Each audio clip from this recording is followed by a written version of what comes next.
வணக்கம் மிதுன ராசி நேயர்களே, இனிய புத்தாண்டு நல்வாழ்த்துக்கள்.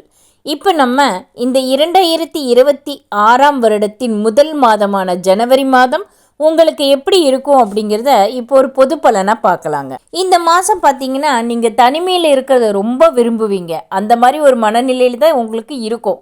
அதிகமான பனி சுமை, மன அழுத்தம், சலிப்பு, இதனாலேயே உங்களுக்கு தனியாக இருந்தால் போதும்ப்பா, அதுவே பெரிய நிம்மதி அப்படின்னு தோணுங்க. ஆனால் நீங்கள் விரும்பினாலும் விரும்பலைனாலும் பொறுப்புகள்ங்கிறது உங்களுக்கு அதிகரிக்கிற மாதமாக தாங்க இது இருக்குது. தொழிலில் உங்கள் மதிப்பும் மரியாதையும் உயருங்க. மேலதிகாரிகள் பொறுப்புக்களை நிறைய தந்தாலும் நீங்கள் அதை சரியாக செஞ்சு சமாளிச்சிருவீங்க. வியாபாரம் செய்கிறவங்களுக்கு பெரிய அளவில் தொழிலை நடத்துறதுக்கான வாய்ப்புகள் தன்னால் உருவாகுங்க. அதுக்கான சூழல் இப்போ சாதகமாக இருக்குங்க. படிக்கிற பசங்களுக்கு பார்த்திங்கன்னா அவங்க விருப்பமான படிப்பை படிக்கிறதுக்கான நல்ல சூழல் இப்போ இருக்குங்க.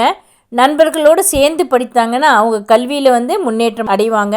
படிக்கும்போதே பார்த்தா நல்ல வேலை வாய்ப்பும் விரும்பிய பணியும் அவங்களுக்கு கிடைக்குங்க. திருமண வயசில் இருக்கவங்களுக்கு பார்த்திங்கன்னா இந்த மாதம் திருமணம் நிச்சயமாகுங்க. சுப நிகழ்ச்சிகள் நிறைய நடக்குங்க.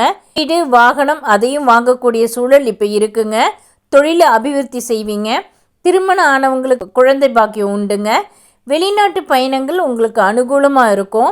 எல்லாரும் நல்ல ஒத்துழைப்பு கொடுப்பாங்க. கலைஞர்களுக்கு பார்த்திங்கன்னா அவங்க எந்த துறையில் இருந்தாலும் அவங்க புகழடையக்கூடிய வாய்ப்புகள் இப்போ தேடி வருங்க. அந்த வாய்ப்பை அசால்ட்டாக விட்டுடாமல் அதை சரியாக பயன்படுத்தி நம்மளுடைய திறமையை வெளிக்காட்ட தயாராக இருக்கணுங்க. இது ஒரு உன்னதமான மாதமாக தான் உங்களுக்கு அமையுங்க. பெண்கள் தொடர்பான விஷயங்களில் மாத்திரம் கொஞ்சம் கவனத்தோடு இருக்கிறது ரொம்ப நல்லதுங்க. அலட்சியம் காட்டினா சிக்கலும் மனக்கசப்பும் தாங்க உருவாகும். கருத்து வேறுபாடுகள்னால பிரிஞ்சிருந்தவங்க இப்போ தன்னுடைய தவறுகளை திருத்திக்கிட்டு மீண்டும் இணைவாங்க. எதிரியாக இருந்தவங்கெல்லாம் கூட தன்னுடைய தவறுகளை உணர்ந்து நம்மக்கிட்ட வருவாங்க. குடும்ப வாழ்க்கையில் பார்த்தா நிம்மதியும் மனநிறைவும் நல்லா கிடைக்குங்க. ஆன்மீக பயணங்கள் அடிக்கடி நீங்கள் போய்கிட்டு வருவீங்க. உடலில் பொறுத்த வரைக்கும் ஓய்வுங்கிறது ரொம்ப அவசியங்க. பிரிவும் கூட ஏற்படக்கூடிய சூழல் இருக்குங்க ஒரு சிலருக்கு. அதனால் எல்லா விஷயத்திலுமே கவனமாக இருக்கிறது ரொம்ப ரொம்ப நல்லதுங்க.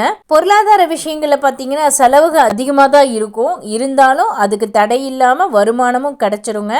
எல்லாருக்குமே இது அமைதியும் மகிழ்ச்சியும் தரும் மாதமாக தாங்க இருக்கும். லக்ஷ்மி நரசிம்மரையும் ஹைகிரீவரையும் வழிபட்டு வந்தீங்கன்னா வாழ்க்கையில் நிம்மதியும் நிறைவும் கிடைக்குங்க. பொதுவாக பார்த்திங்கன்னா முன்னேற்றம், உறவுகள், குடும்ப மகிழ்ச்சி இதெல்லாம் நிறைந்த ஒரு மாதமாக தாங்க இந்த மாதம் உங்களுக்கு இருக்கும். நன்றி, வணக்கம்.